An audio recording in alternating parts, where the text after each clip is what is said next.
महाराष्ट्रामध्ये 1 जून 2025 पासून MSCBने म्हणजे महाराष्ट्र स्टेट इलेक्ट्रिसिटी बोर्डने जुनी KWH ही वीज बिलाची पद्धत बंद करून नवीन KVAH ही नवीन वीज बिल पद्धत सुरू केली। आता या वीज बिल पद्धतीमुळे नेमके वीज बिलामध्ये किती फरक पडणार आणि का, याबरोबरच या KVAH अंतर्गत येणाऱ्या वीज बिलाची बचत कशी केली जाऊ शकते यावरती थोडक्यात।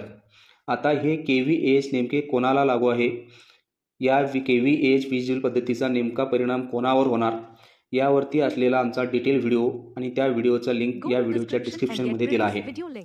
MSCB कडून सुरू झालेल्या 1 जून 2025 पासूनच्या KVAH बिलिंगमुळे आता वीज बिलामध्ये साधारणतः 20% पासून ते 40% पर्यंत वाढ होऊ शकते। म्हणजे समजा आपण 300 युनिटपर्यंतचा वापर करत आहोत तर पहिल्याच्या KWH म्हणजे किलोवॅट आवर्स प्रमाणे फक्त 300 युनिटचेच बिल येत होते, परंतु आता हे KVAH प्रमाणे या युनिट्समध्ये 300 भागिले तुमचा सध्याचा असलेला पॉवर फॅक्टर इतका असणार आहे।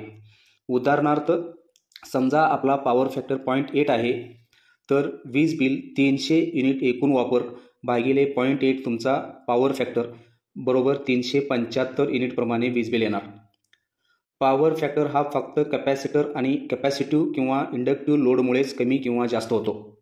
आता हा कमी किंवा जास्त होणारा पॉवर फॅक्टर कंट्रोलर लावून कंट्रोल करता येतो। AC, पाण्याचे पंप्स, मोटर, मोठे फ्रीज, वॉशिंग मशीन अशा उपकरणांचा या पॉवर फॅक्टरवरती परिणाम होत असतो। म्हणजे अशा उपकरणांचा ज्या ग्राहकांचा वापर जास्त आहे अशा ग्राहकांनाच या KVAH बिलिंगचा जास्त परिणाम दिसू शकतो। आता हे जे वाढीव बिल आहे याला आपण आपला पॉवर फॅक्टर कंट्रोल करून आटोक्यात आणू शकतो।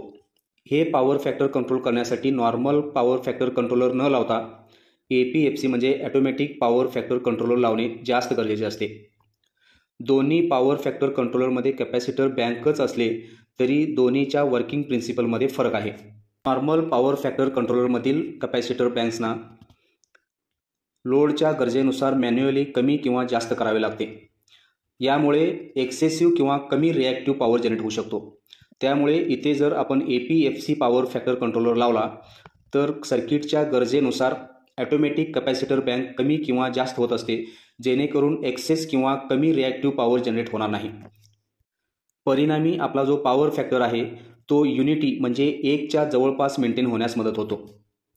ज्या ग्राहकांचा पॉवर फॅक्टर हा 0.95 पेक्षा जास्त आहे अशा ग्राहकांना MSCB कडून इन्सेंटिव्ह दिले जाते आणि ज्या ग्राहकांचा पॉवर फॅक्टर हा 0.95 पेक्षा कमी आहे अशा ग्राहकांना मात्र पेनल्टी लावली जाते।